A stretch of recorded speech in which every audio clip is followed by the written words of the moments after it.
On today's episode of the Driven Mad podcast, we ask the one question that everyone wants to know the answer to. What are other teams doing to fight Red Bull? And are they going to be successful? To make it easier, we've split it into 3 sections. First of all, how have Red Bull found themselves in this very fortunate position?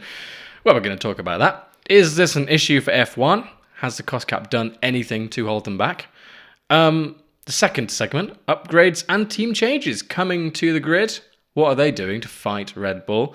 And finally, who could replace the one seat that is most up for debate on the grid? Sergio Perez. We're going to be talking about all that and much more in today's episode.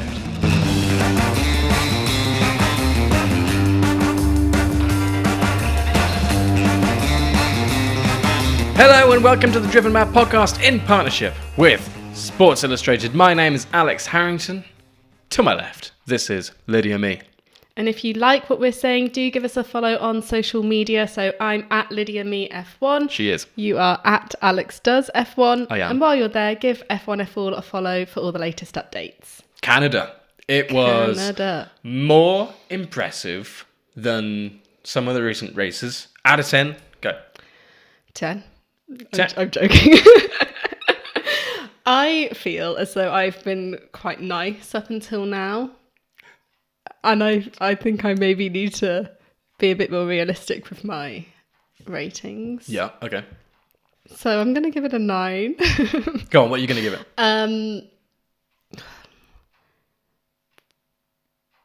6. Okay. No, I think I was going to give it a 5. So, I mean, I've been watching this on Twitter, and a lot of people are like, oh yeah, that was great. Where? Qualifying was good. Qualifying was interesting. Really different bag. Nico Hülkenberg. I was like, what did you just say? Nico Hülkenberg up there in P2. Yeah, and Alex Albon. Driver of the day. Yeah. He was our driver of the day as well. He was brilliant. Yeah. Qualifying was great. FP1, fantastic. Oh, great! So yeah, actually, it was going the most exciting practice session I've ever seen in F1. About sums that up. Yep. No, it was fun. People were saying, "Oh, the battle between Hamilton and Alonso, that was amazing." If I wanted to watch another car follow another car, I would have driven down the M40.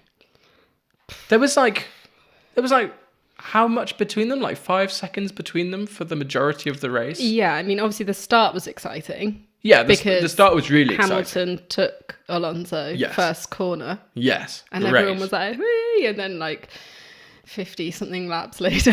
No. Then there was the bit in the pit stop. Oh, yeah. That was a bit weird, wasn't it? You could see Alonso was like, oh, no, he drove out in front of me. Oh. Terrible.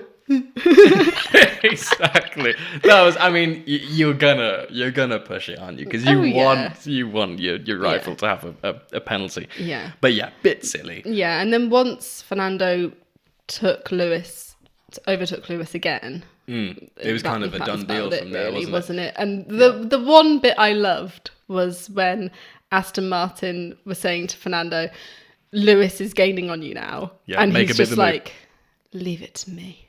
Oh, and then he was perfect. Like, and everyone was like, oh my God, Lewis could actually catch Fernando by the end of this. No chance. And then Alonso was just like, not really actually. The W14 isn't that good yet.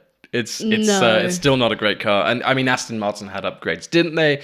We'll be getting onto that further on in the podcast. But one thing that was crazy, the penalties. Oh, they were left, right, and centre. The penalties. I think the FIA had a field day. They were like, "You get a penalty.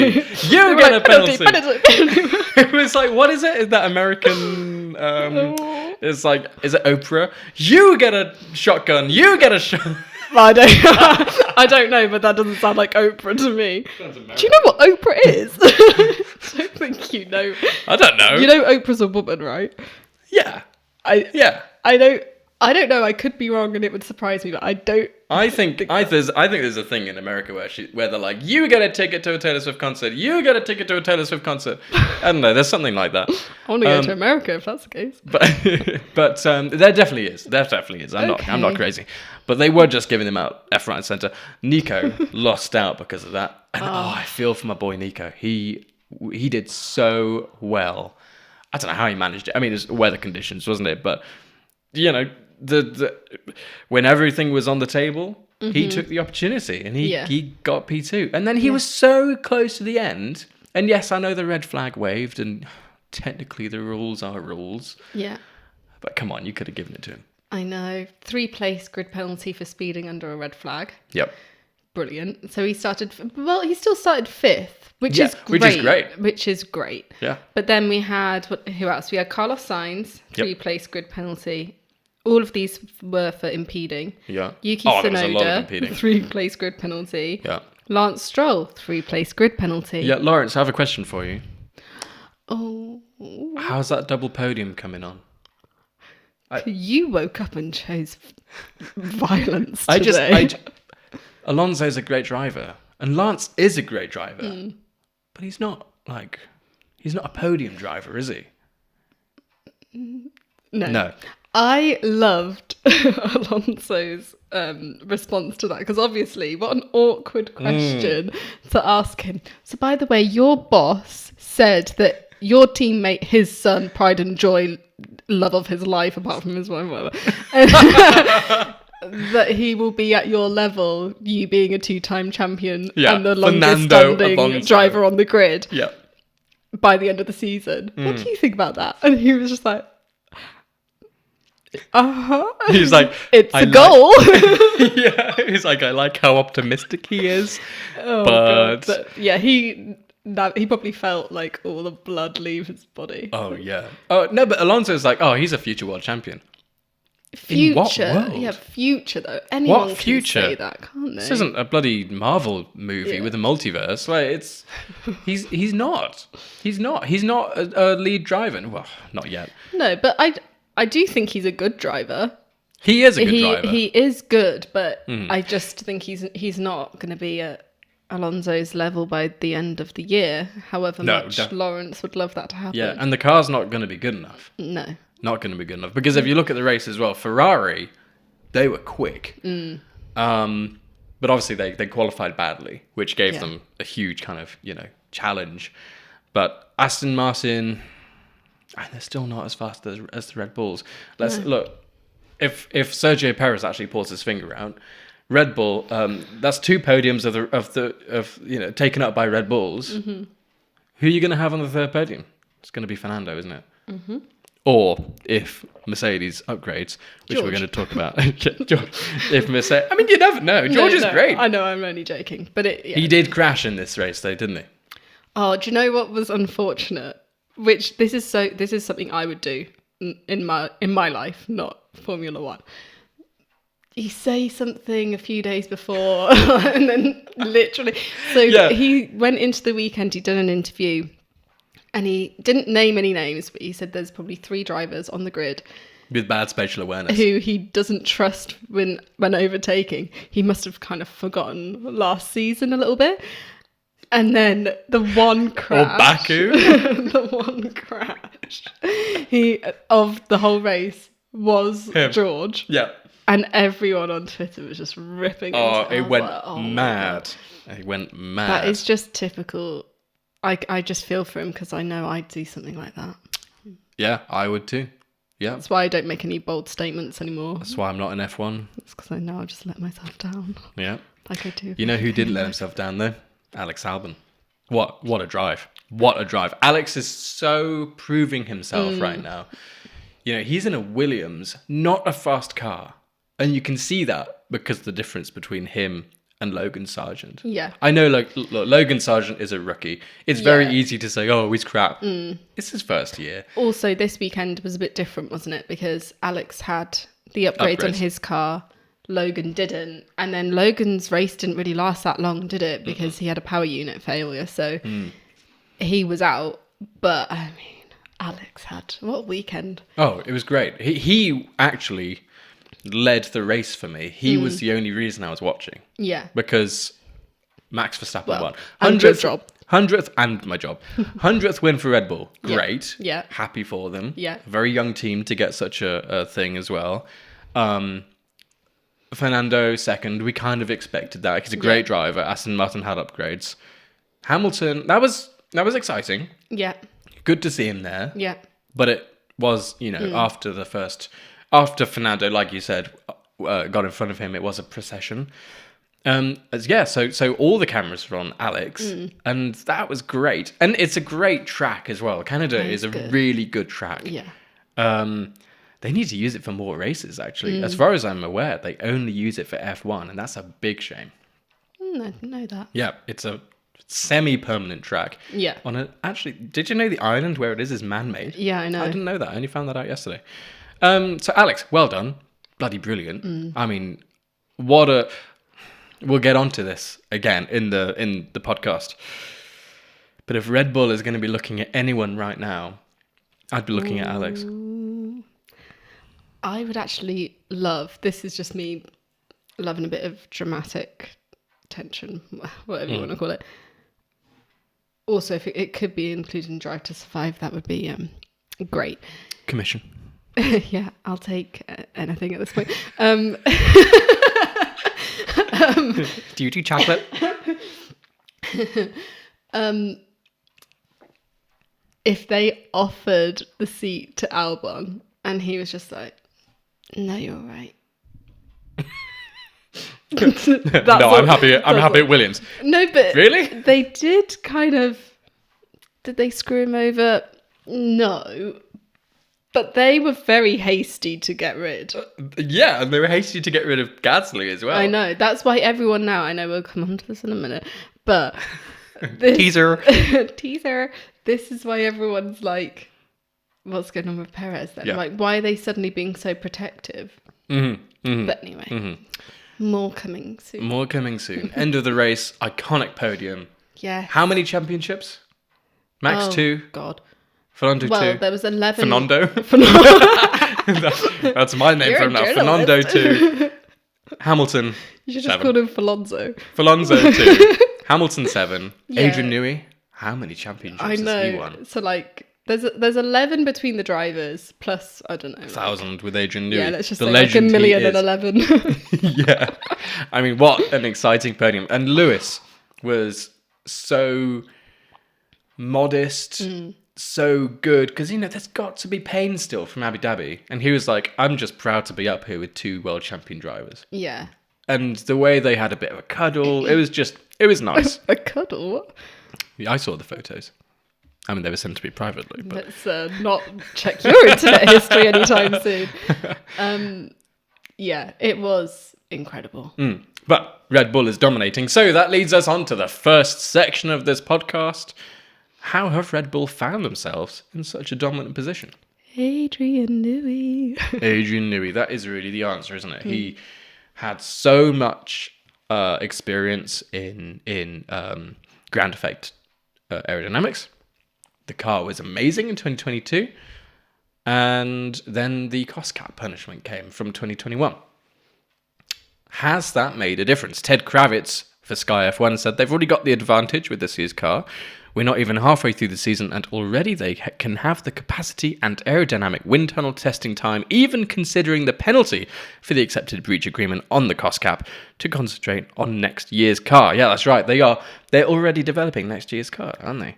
He continues. So, it's a virtuous circle. Having such a good car this year, it might end up that the cost cap breach and the penalty of 10% less wind tunnel time that Red Bull had might end up not being a penalty at all.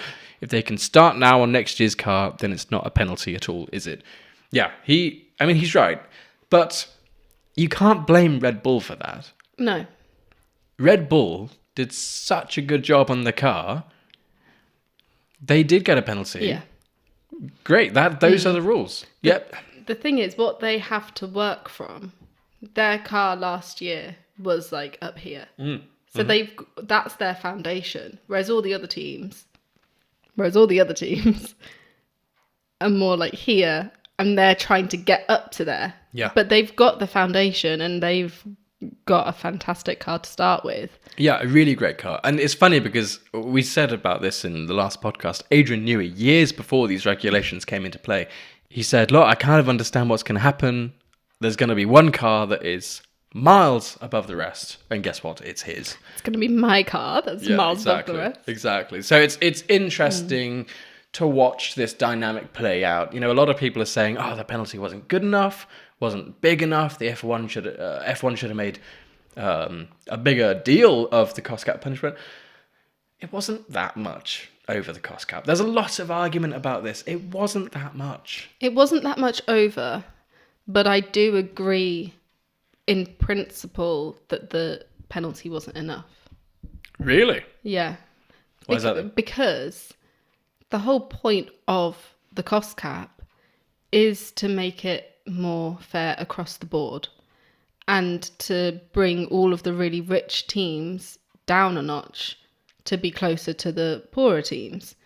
But if, say, Mercedes are watching this happen, obviously they had a difficult year last year, I'm sure they would have loved to have gone over the cost cap, or that regardless of how much they've gone over by, they're thinking, oh, well, if I just go over the cost cap, let's ignore that. I'm only going to get a 7 million fine, which to them is nothing. What's to stop them just accounting for that? Oh, I'll spend 500 million on the car, but it's okay because it'll actually be 507 million. Yeah. But the difference is that the amount Red Bull went over by would not give them any significant development on the car. That's the argument. I think that's up for debate. Really? Yeah. Okay. I mean, I just can't see like a few million when these teams were spending 400 odd million. How is a few million going to change anything? I know. Well, you just don't know, do you? You don't know where that money has been spent. I know sandwiches. Yeah, I know they're like, oh, it's the catering. I mean, I bet that was incredible catering. Oh, I hope it was lobster. I know, but I'm so hungry. Now that you've said that, but yeah, you just don't know. But for me, on the principle of it, no, I get it. You've gone over, you're going to get a penalty. And yeah, I'm just going to repeat myself, but I'm not. I don't think it was enough to deter someone from doing it again. I'm not sure it should have been a financial penalty because I know it wasn't entirely financial. They had a 10% reduction of wind tunnel time. Yeah, but they already had a 30% reduction of wind tunnel time because they won. Yeah. So a further 10% off that wasn't very much. No. Would you have had more taken off of wind tunnel time? Or yeah. Because I don't agree where everyone was like, oh, you know, the 2021 title should have been taken away. I don't think it wasn't Max's fault. I don't think he should have lost his driver's championship from that. I agree. Maybe some points off the team. I don't know. But then is that going to change anything? Not in 2021. Not really. Yeah. I mean, that's the thing as well. We all need to stop looking backwards and start looking forwards. Well, let's look forwards then. Adrian Newey might be retiring soon. Oh. He did admit in an interview, I'm lucky enough to be doing what I've always wanted to do and enjoy the job. I've loved it. I've loved it. Past tense. Of course, my career can't go on forever. So I think as long as the team want me and I keep enjoying it, I'll keep going. But that's got to be, realistically, it's on a countdown. He said exactly when the day is, I don't know, but he's talking about it. Yeah, I mean, there was talk because obviously his contract was up for renewal at the end of this year. There was talk then that, is he going to retire? Yeah. But imagine, I mean, he's had an incredible career so far, still going. But you finally get to the point where the F1 regulations and the era that we're in, literally it basically falls into his lap. Yeah. And he's like, oh wait, I did a thesis on this back in the day. Yeah. Imagine getting to that point where everything's almost playing into your hand and into your strengths. And then you're like, see ya, I am gonna go lay on a beach and retire. Yeah. I mean, he's paid so much money, he could buy the beach. He could just build a beach. It would be the most aerodynamically perfect beach Wouldn't in it? the world. I think, you know what? I think because he's finding this so easy, not necessarily. Sorry, that's the wrong way to say this. He's not finding it easy because he's already done such a good job. I feel like he's getting a little bored. Maybe this is his wind down into retirement. It could be, yeah. Yeah. Could you imagine? Talking of retirement, Are you retiring? yeah. I'm all alone. Yeah. Sergio Perez. He's Oh, did you hear my jaw? Oh my god. That was such a jaw drop. Your face fell apart. Red Bull are doing great. One thing let them down. Sergio Perez. And we're going to talk about that in a second. But first of all, I want to go into the next section of this podcast. Sorry, you just dropped a bombshell. Mm-hmm. It's not a bombshell that he's not, his seat might be up for grabs, but I wasn't expecting you to use the R word. And then we'll just move on and come back to that, okay? Well, Fine. okay, quick one on Sergio Perez. If Red Bull does decide to drop him, to replace him, who's going to pick him up? Oh yeah, I was literally just going to say the same thing back to you. I was like, where will he go? Yeah, where will he go? I Because know. Red Bull has no need to keep him around. They could do a swap. Yuki Tsunoda, and he goes to AlphaTauri. Could you imagine? Oh, this is. I don't know. That's yeah. too much to think about. Yeah. But I just can't see them. There's so much talent waiting to be picked up from other leagues that I think we'd say goodbye to Perez. Anyway. And on that note, what are other teams doing to catch Red Bull? Well, Lydia, me, there's actually quite a lot going on behind the scenes, isn't there? I think first of all, we should bring focus to Aston Martin. Mm-hmm. And they've just said, this is incredible if true, they've said that after wind tunnel testing of their new upgrades, which they brought to Canada, it was the beautiful new side pods, and I think there were a host of other things, but the side pods were the main event. Mm-hmm. The waterfall, I mean, it's just an incredible design. You look at where Aston Martin came from at the end, the start of last year. Wow. They're saying that not only does it look good, but they are going to equal the pace of the Red Bulls. And if that's true, that could really shake up this season, which so far, the battle for first is a snort fest. Do you know, I think Max would actually love that. I think he would. I think he's getting bored.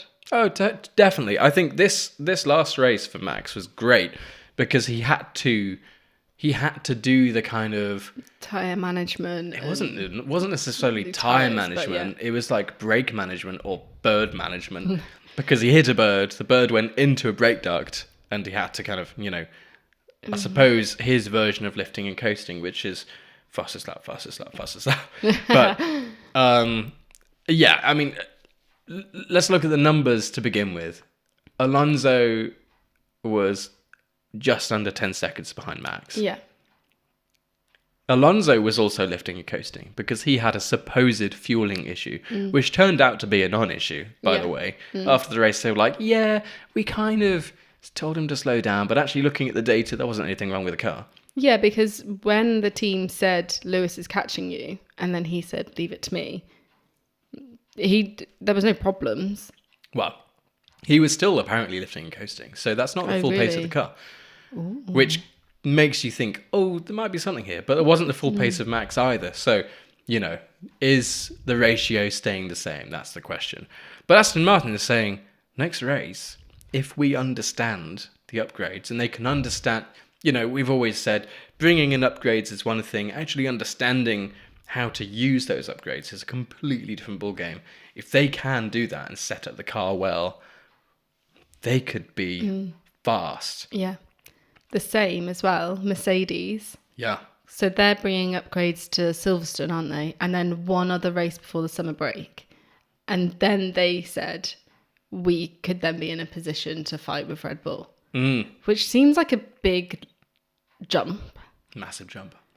But I love to hear it. Let's get some battles going. Definitely. No, I mean, you've got to wonder, though. where are Mercedes getting all this money from? These upgrades aren't cheap. Like, they must be either... All right, Christian. They're either buying a lot of sandwiches or they are squeezing every penny. And I suspect it's the latter. I know Horner made the comment that, cost cap. Mm-hmm. They've spent a lot of money there. Ironic. Yeah. But I just don't think for PR reasons and the look of the brand and all of that, I don't think they would go over. Yeah, Mercedes has always been like, oh, we're doing so much for charity. Oh, it's all, fair winning. I mean, let's not talk about the hybrid era and the potential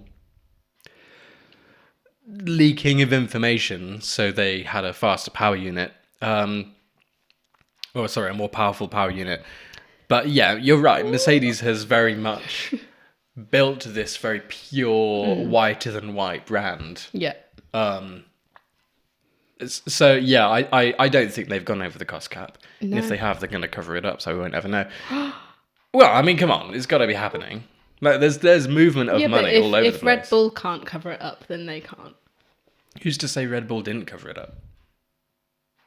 But we found out anyway. We found out part of it. Who said there wasn't more? And I'm not saying it's just Red Bull.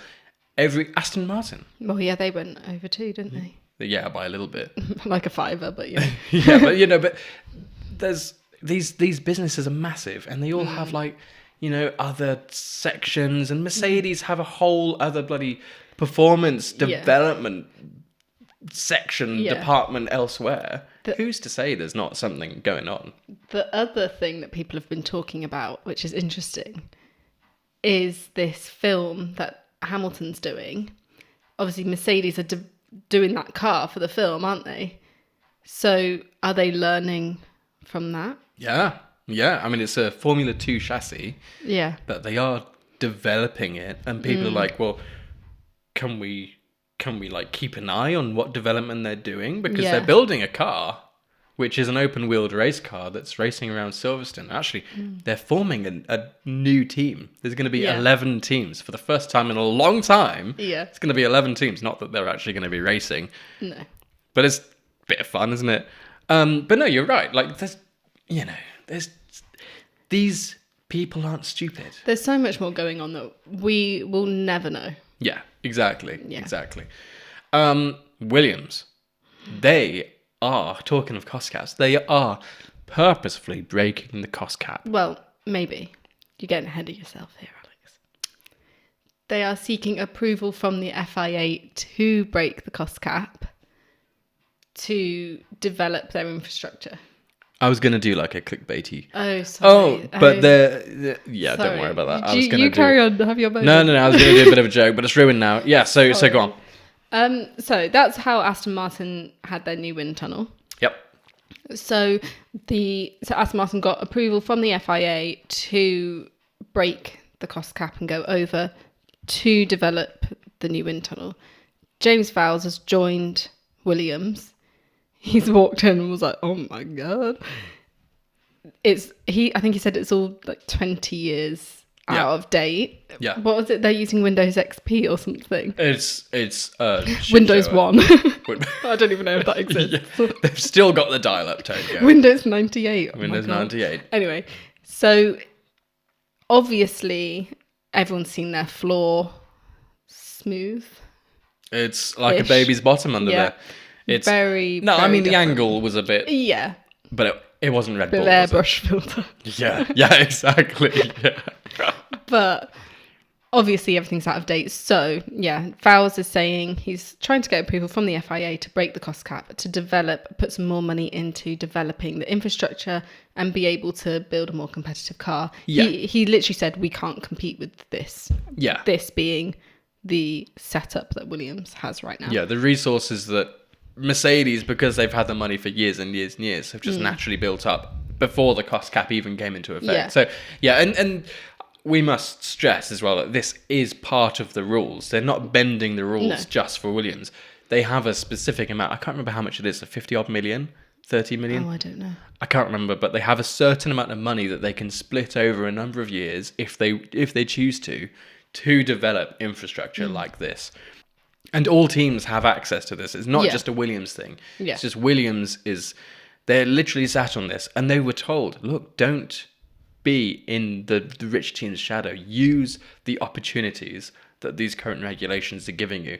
And hey, they've got a bit of money to spend. So yeah, I can't wait. And with Alex Albon as a driver, I think they're on to a really good future. They've got a really good setup within the team now, haven't they? Yeah. So we should know in July, apparently. Well, they should know in July.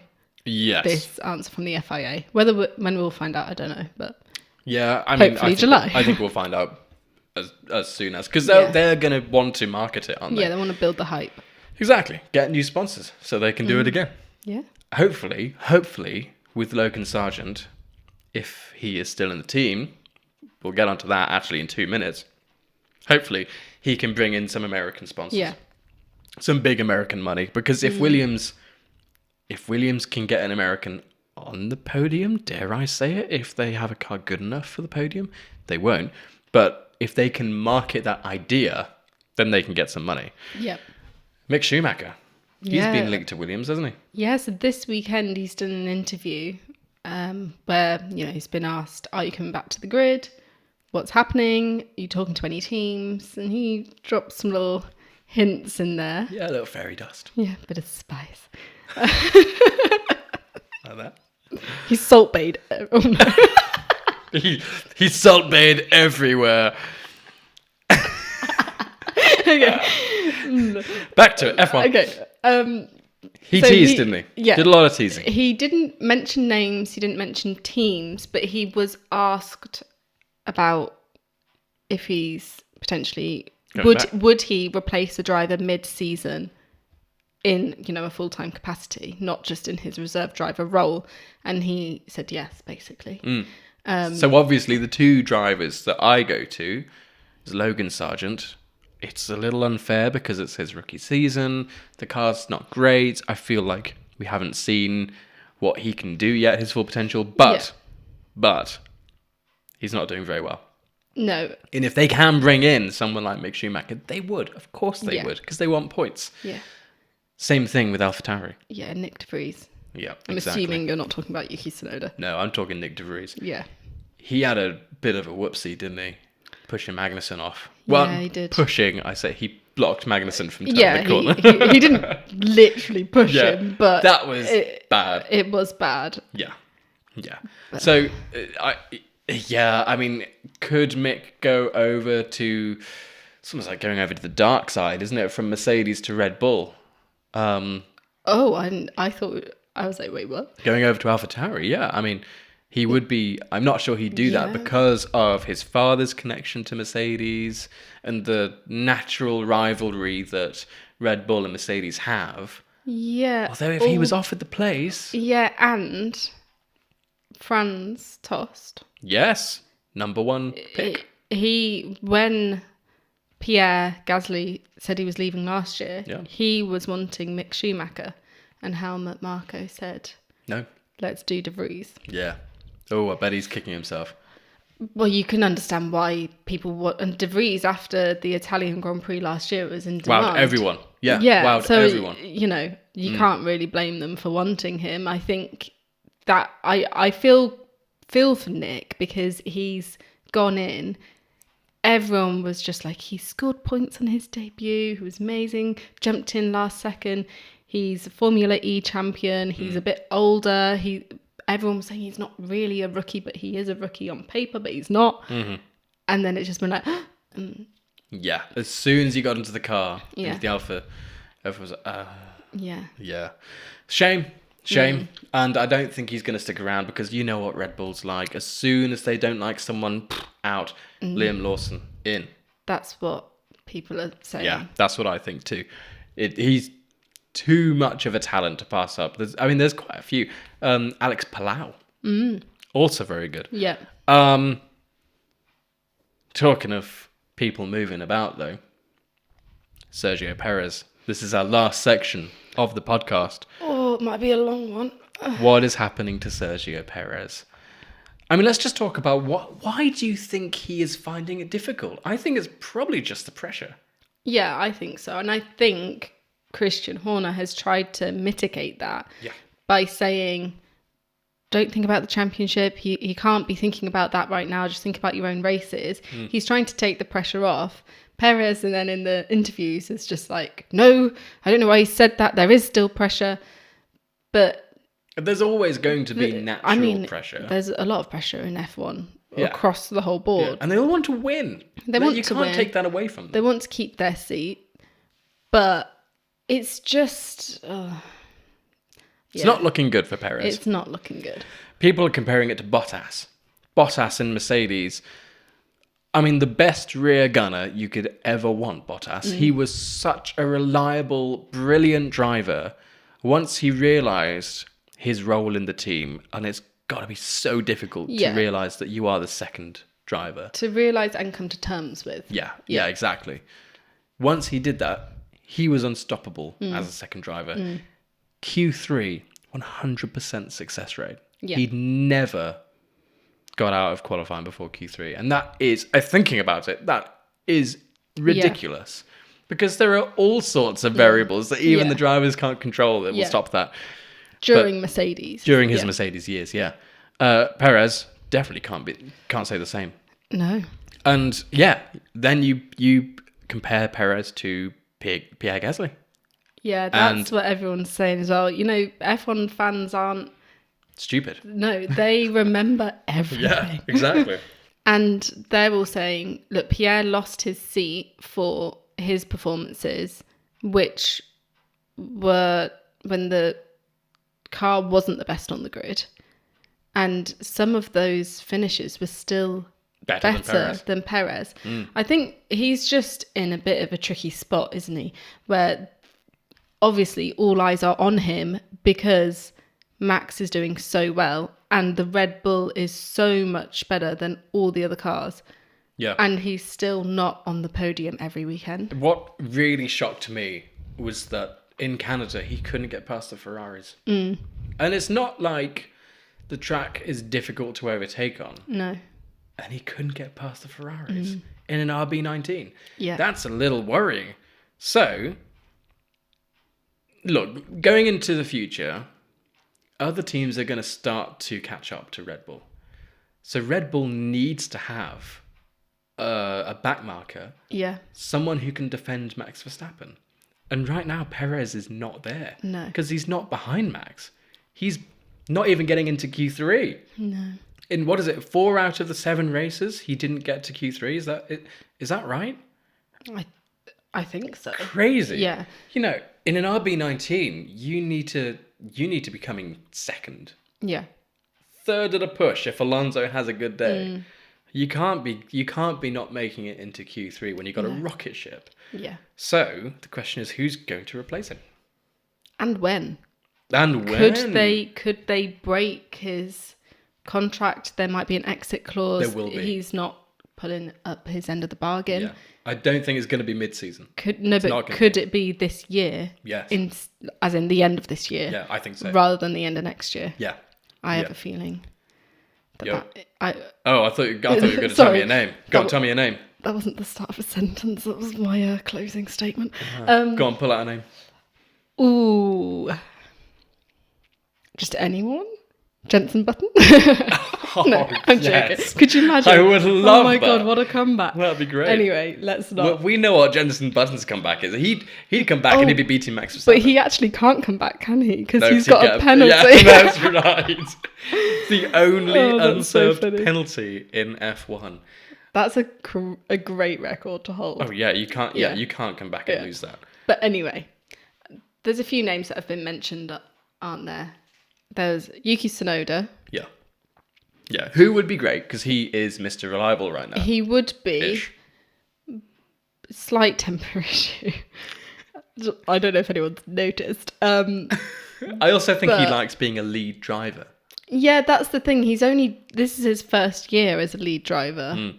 And I think maybe a couple of years down the line, Yes. He might move up. Yeah. Then, who else have we got? Danny Rick. Let's not forget Danny Rick. Well, yeah, at the beginning of the year, or at the end of last year, when it was announced that he was going to be the third driver, everyone was like, oh, watch out, Perez. Yeah, because I think the thing is with Danny is that Danny, my boy Danny. Your best friend. The thing is he was humbled in McLaren because he's always been a good driver. I think he's always been a little overrated, but he's always been a good driver. But McLaren showed him what it was like to not be a good driver. Yeah. And this time out, I feel like he's reassessing things. He's slotting his life back together. And, even Red Bull were like, he's just not fit enough. He was a broken man. Yeah. I mean, they didn't say that, but they might as well have. They were Read between the lines, Alex. Read between the lines. He just wasn't fit enough to be an F1 driver. I think they were like, he's far too thin. Yeah. And he hadn't been working out. And when you're not in a dominant car, and the McLaren really was not a dominant car, especially behind Lando Norris, who was, is equally a very good driver. You must lose motivation to keep on top of your body, to keep on top of your mental strength. But now he's in Red Bull. I feel like things are turning around a little bit. He will, if he comes back, he'll be coming back hungry. Yes. And this is a much needed reset for him. He, in my eyes, is a big contender to take Perez's seat. Because I think this has been a maturing time for him. He's going to come back in a very sensible mindset. Yeah. And also with the confidence that he's in an RB19 or an RB20 or whatever it's going to be. And Red Bull probably thought about this when they... I mean, there's so many reasons to have Daniel Ricciardo as your third driver. I mean, just the PR. Everyone... Like, you can't not love him. Yeah. You just can't. Yeah. It's against the rules. You just can't not love him. So, from that side of thing, it was an incredible... That was not the one. No. And that was out of respect. It was. It didn't look like it. No. But it was. But yeah, so there's all the PR reasons. Then it's also done wonders for Max, which we've said before. But they will be thinking in their minds, let's get him back into the Red Bull family. He'll have a year out, but we'll build him up. Then, if Perez isn't pulling his weight... Which he's not. Ricciardo in. Yeah. Just don't let them fight. They Please might. don't let Danny Rick and Max Verstappen fight, because we know what happens. No, it's not good. But I don't think they would now. They're both far more mature than they used to be. Yes. And like you say, McLaren has humbled Ricciardo. Yeah.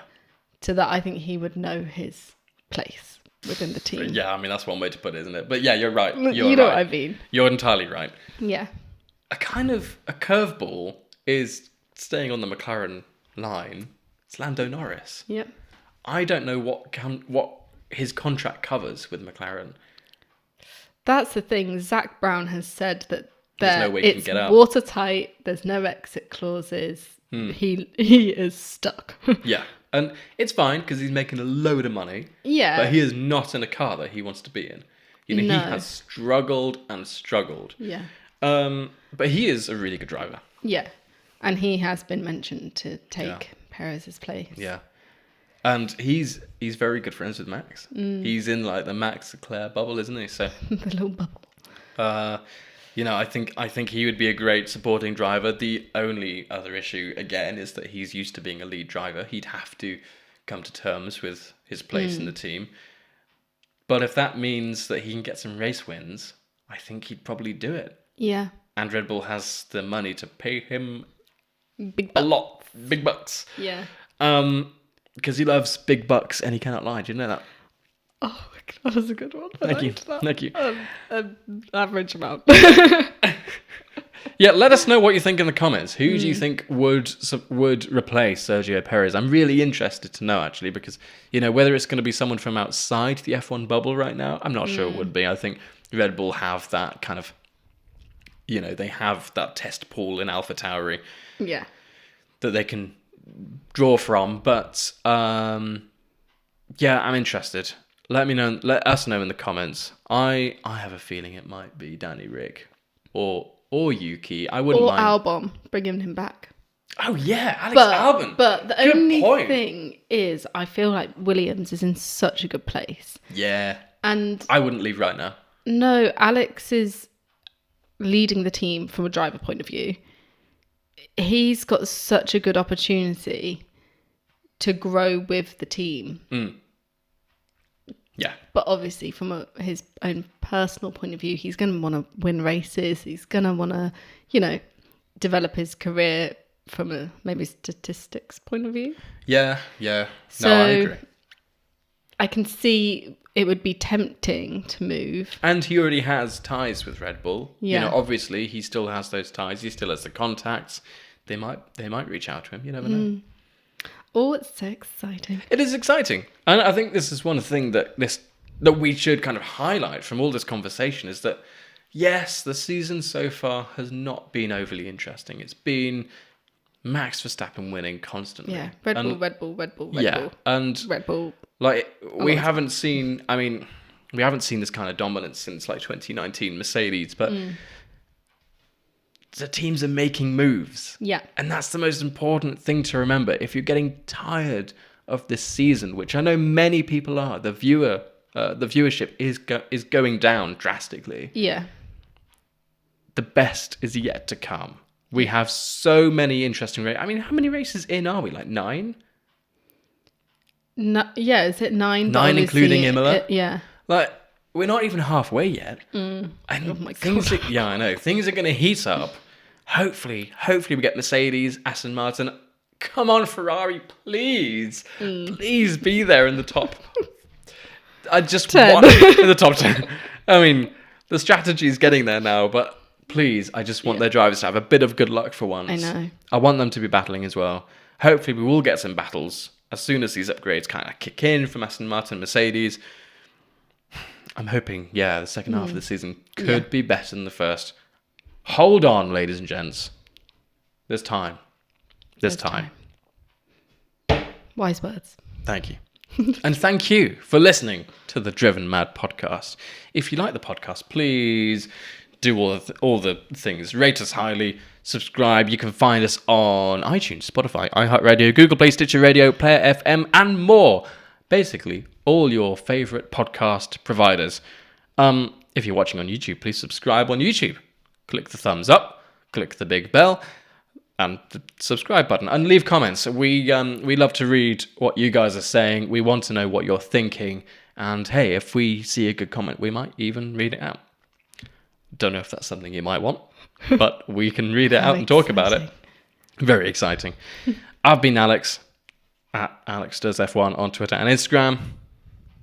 I thought you were going to do that for me. I am Lydia me F1 on Instagram and Twitter. You had to think about that, didn't you? I did. I forgot my name. Yeah. It's literally my name. It's been plus F1. Yeah, it's been a long day already.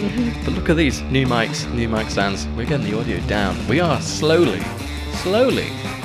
looking more professional. Thank you for watching. We'll see you next time. See ya.